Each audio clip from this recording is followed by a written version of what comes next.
So I just got back from 2 weeks on the road, and man, I'm tired. I was warming up during a sound check in Seattle though, and I played something like this. So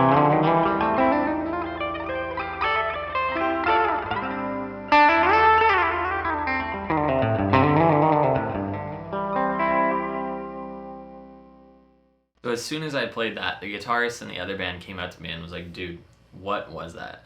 And I was like, I'm just playing double stops up the major scale. In this lesson, we're going to talk about how we can use double stops in a musical way and not just in some kind of flashy lick that you can use to impress your friends. I'll need to subscribe to this channel. He's right. My name's Jesse Glick. This is a 5-Minute Monday. Let's get into it.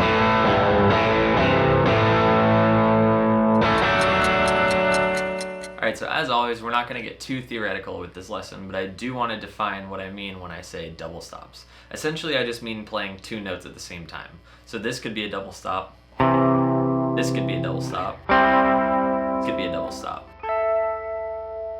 Now for this lesson, we're using double stops mostly in thirds. So what do I mean by that? Let's say we're in the key of C major. If I take the C major scale, if I climb to the third note of the scale using the root, C, D, E, and I play those two notes together, now I have a third on top of my root. So this would be a double stop of a third. Now let's take this to another example. What if I start on D, the second note of the major scale, and then build a third off of that? That would sound like this. D, E, F. So with the root, there's a minor third. So we're going to use these thirds to climb up the major scale just on one string. So here's the C major scale just on one string.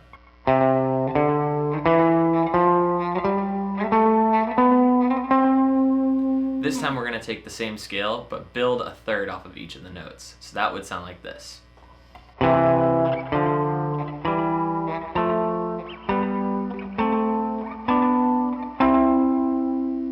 Hey, so I just wanted to pop in really quick and ask you to please subscribe to this channel if you haven't already. It's the easiest way for me to continue to grow and offer more lessons like this. Also, if you're interested in learning more from me, I do teach private lessons over Zoom. You can email me at jesseglickmusic@gmail.com if you want more information about that. Anyways, let's get back to the video. So before we start using this in a cooler sounding way with the pentatonic scale, I first want to show you how you can use this in a musical way. So if we're building thirds off of the root, so let's say we have our C here and a third. If the next chord is F, maybe I'll just play the F note with the third built on top of it, like this. So that way, if a guitar player is going C to F, in the background I could be doing this.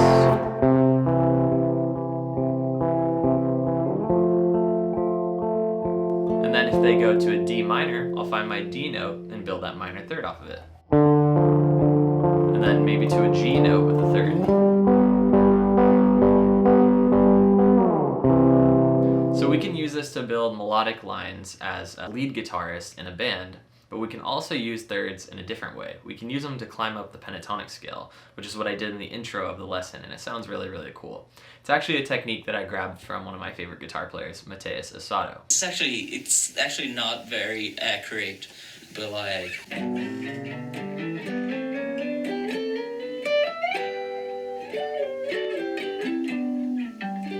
So some of the people who watch my channel might be familiar with another teacher on YouTube who's one of my friends named Daniel Seraph. He teaches this idea of the diagonal pentatonic scale, which is essentially a way to climb up the neck using patterns in the pentatonic scale. So if we're in the key of C, here's what a portion of the diagonal pentatonic scale would look like.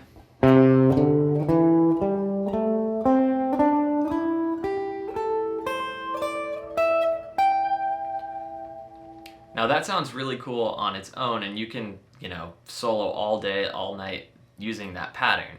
But what if we use some double stops? So I'm going to use the thirds that we talked about, but I'm also going to use some fourths. So a fourth would just be 4 degrees up the scale. 1, 2, 3, 4. So that would be a fourth. So I'm just going to show you the pattern, and then you can use this as a map to build your own lines and do some cool stuff with it. So I'm going to climb up that same pentatonic scale with double stops.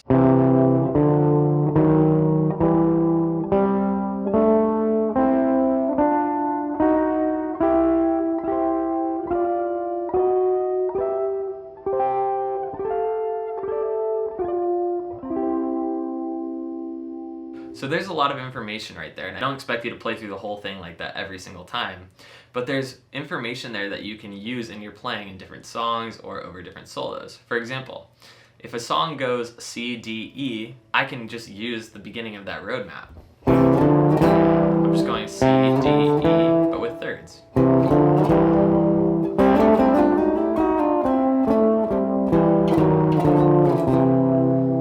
So you can experiment with this pattern on your own using this roadmap, build your own lines, maybe mix it with the pentatonic scale. So maybe I have a really familiar line like this. But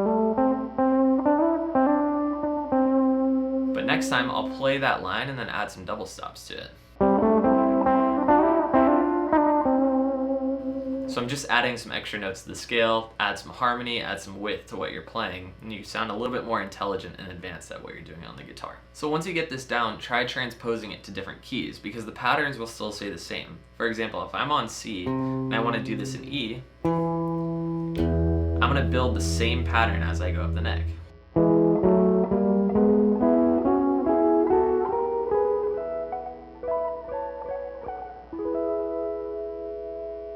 So it's up to you to transpose this and build lines in different keys, different patterns, and that's what's going to make you unique as a guitar player. I'm making these 5-minute Monday videos every single Monday totally for free.